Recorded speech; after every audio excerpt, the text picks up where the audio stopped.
Hello and welcome to SJCC Slovak Shorty number 1, CurricUNET Assessment Methods and Results.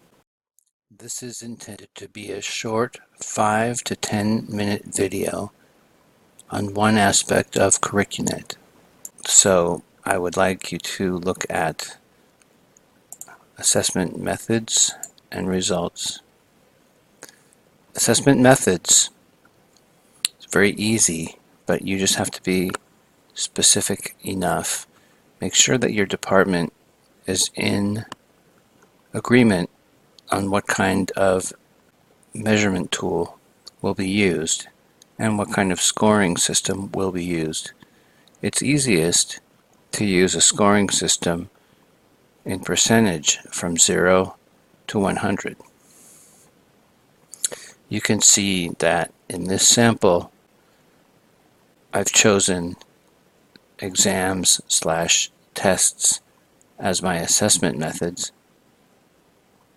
Now, that doesn't mean that I use an entire exam or test as my measurement tool.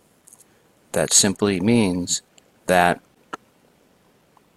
a part of an exam or test was used to measure the specific SLO in question.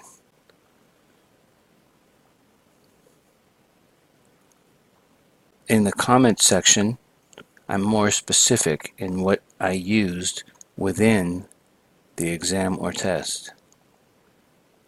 Here, I've written, as part of a chapter test, students were asked to listen to 10 phrases or questions and to respond appropriately in writing to each one.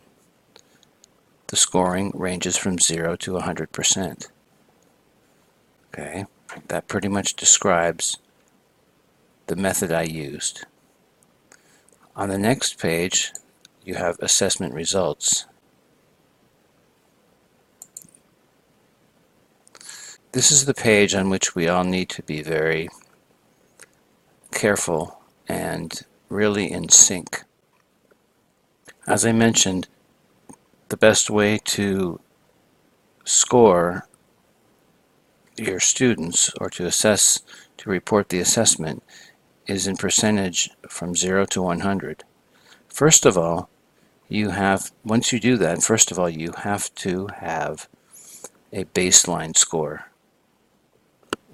What that means is that as a department, you have to decide what is the minimum score out of 100% that a student would need to achieve to show that that student has met the SLO. And we need to state that. The second thing we need to do is, once we've decided what the criterion is for meeting the SLO, is as a group of students, if you have 5 sections of the same course, you add all those students together and then you report what percentage of all those students met the SLO. If we can do that for one course, then we can do it for an entire department, division, and campus, thereby being able to accurately report the percentage of students that are meeting SLOs.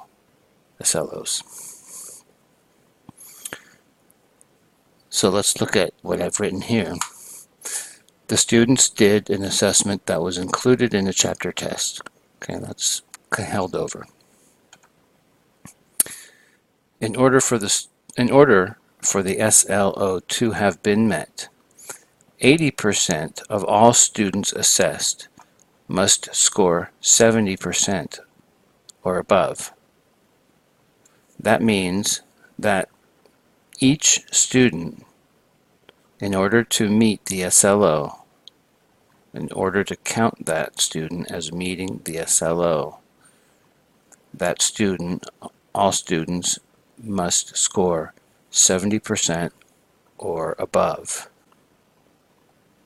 The second part is, out of all the students that were assessed, whether it's 30, 60, 90, 120, 150, doesn't matter. You add them all up, and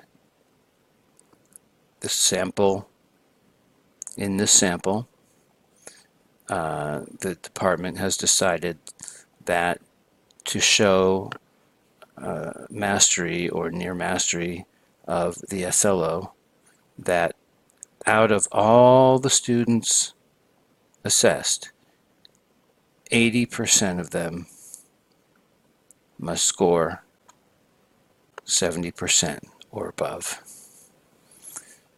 When I report for a class or for a course, whether it be one section or 5 sections added all together, I'm going to break it out like this.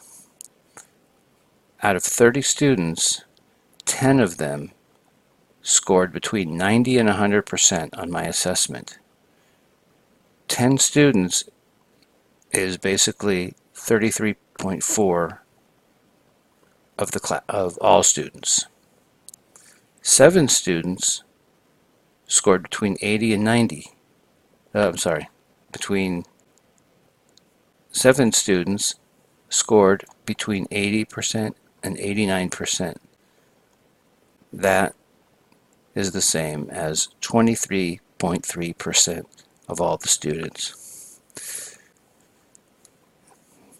And then next, we have also 7 students that scored between 70% and 79%.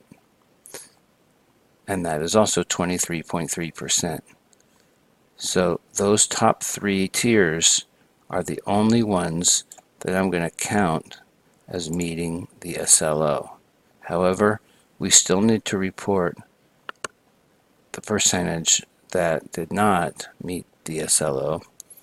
So I'm going to say here that 5 students, which is equal to 16.7% of the class, or of all the students, scored between 60% and 69%, and 1 student, which represents 3.3% of all the students assessed, that 1 student scored below 60%. But what I'm really mostly interested in is these top 3, because I know that my minimum score for passing is 70%. So if I add these top 3 tiers together, I get 24 students, and that is 80% of all the students who scored minimum 70% or higher. Now, I look back, what did I say that was my criteria? I said that in order to be successful in this SLO, that 80% of all students assessed must score 70% or above. So it looks like this SLO has been met, since 80% is 24 students and they all scored 70% or above. And then I state the SLO was met since 80% of the students met the criteria for success in this SLO. This information needs to be present in your assessment results. It's stated here in the instructions to summarize results of all classes assessed, include detailed data for SLO achievement, and a course grade breakdown. I want to be clear, course grade breakdown does not mean how many students or what percentage of students completed the course or got an A or B or whatever grade in the course. We're not talking about that. We're talking about only about one specific student learning outcome. So do not include any information about course completion, final grades, or any other kind of grades. We are only assessing the one student learning outcome, the percentage of students who met the criteria to be successful in that SLO. Any questions, please email me at michael.burke@sjcc.edu. Thank you.